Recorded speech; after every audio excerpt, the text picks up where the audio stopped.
It's bigger, it's better, and it is the Champions League in a way you've never seen before.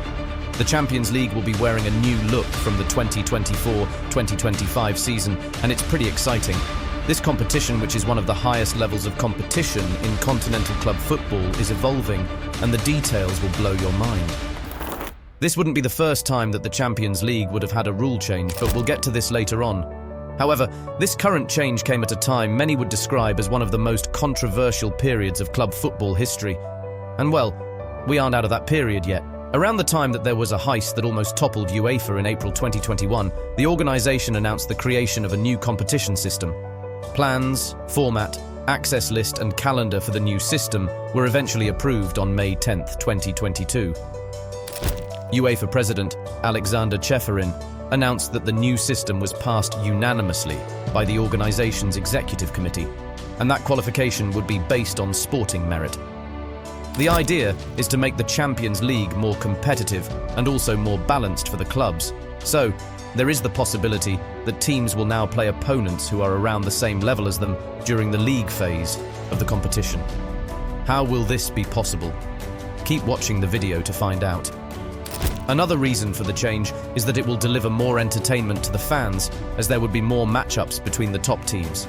These top teams will be able to test themselves, as they will go head-to-head more often and earlier in the competition in the new system, unlike the previous system, which sometimes only gets exciting around the round of 16 or even the quarter-finals. The fans will also have more games to watch, and now every result counts. The new system being introduced will introduce more drama and more possibilities for upsets right up to and including the very last match day. Now, winning or losing the last games of the league phase of the system could be the difference between an automatic qualification for the round of 16, going to the playoffs to qualify for the round of 16, or a complete elimination from the competition. See what I mean by more entertainment for the fans? There is also one more reason that isn't talked about much. The new format, which brings in more games, will now help clubs to make even more money. Some may call it greed, but some may call it good business. What do you think? So what is the new format and how will it work? First, let's talk numbers. The new system will see the maximum number of games played by a team to 17 if they are able to reach the final. In the previous system, the number of maximum games was 13. With that increase, the new total number of games in the new system will go from 125 to 189 matches. Before, we had 32 teams competing in the group stages, where a team played a total of 6 games, 3 home and 3 away fixtures against the other 3 teams they shared a group with. So there is a bit of monotony involved. Fans and experts could easily predict the teams that would make it out of a group. That old system could also put a really strong team in a group where their opponents aren't nearly as strong, and the strong team is more or less guaranteed a spot in the next round.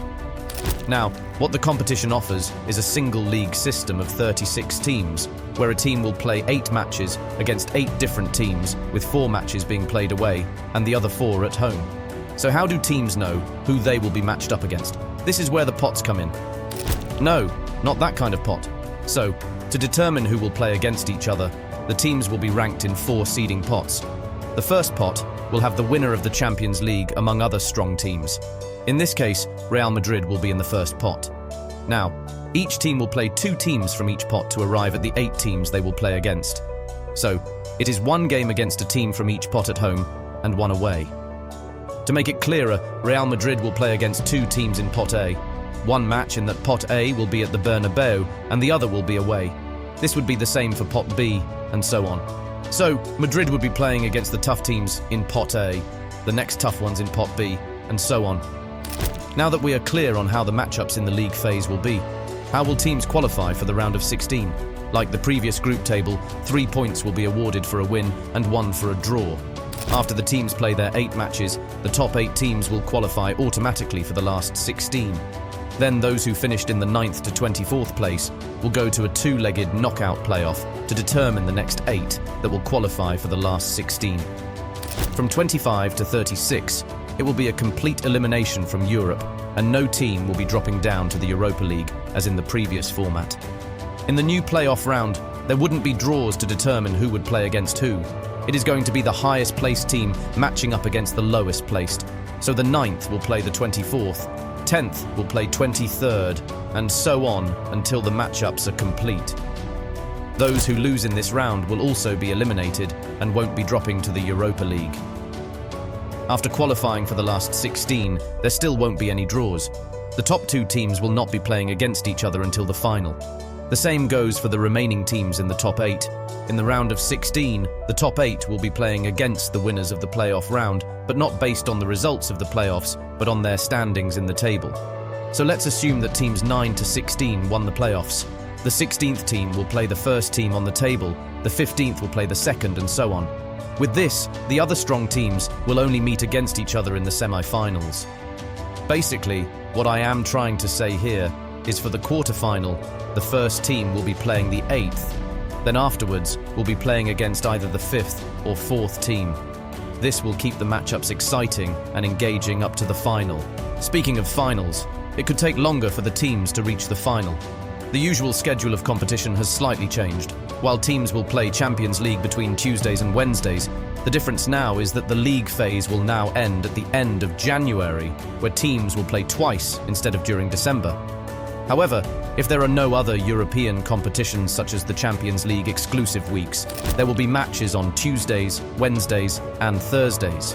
Playing 3 times a week when possible is unavoidable, as there are now 36 teams and 189 games to be played. But where will the extra 4 teams come from? 2 of those teams will come from coefficient places, or European performance spots.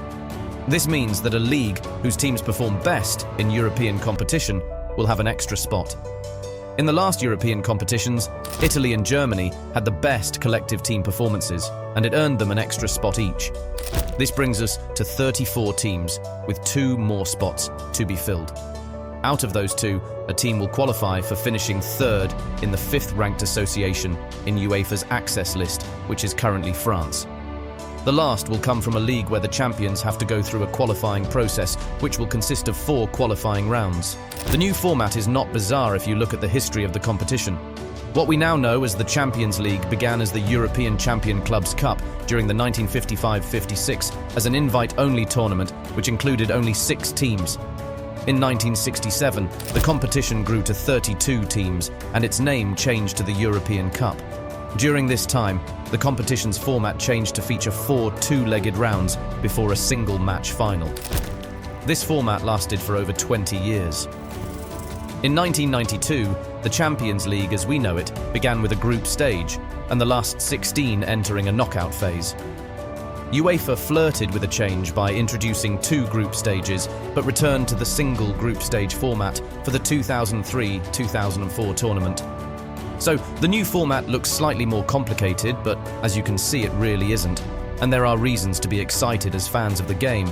However, players and coaches may not share the same enthusiasm as it means more games. This still doesn't mean that the new format is bad. It could even be argued that it could cause an evolution in not only coaching, but in how players from the academies are used. Coaches will now have to fully use their squad rather than focus on using the same set of players, despite squad depth. I do understand that not all squads have depth, and this is where the academy comes in. With this kind of format, teams can now rely more on their academy players and even fast-track their development. There are talents who should have gone full professional who are still in academies because of the unwillingness of the first team's coach to explore their options. So, teams have to adapt to the new format, as it doesn't look like UEFA will be changing things soon, especially not with the threat of the European Super League hanging over their heads. UEFA has also used the tournament to take care of certain concerns such as lack of excitement in the Champions League, and also promised continued financial support for European football. Do you think the format will be a success? Let us know what you think in the comments. Don't forget to like this video and subscribe to this channel for more exciting football content.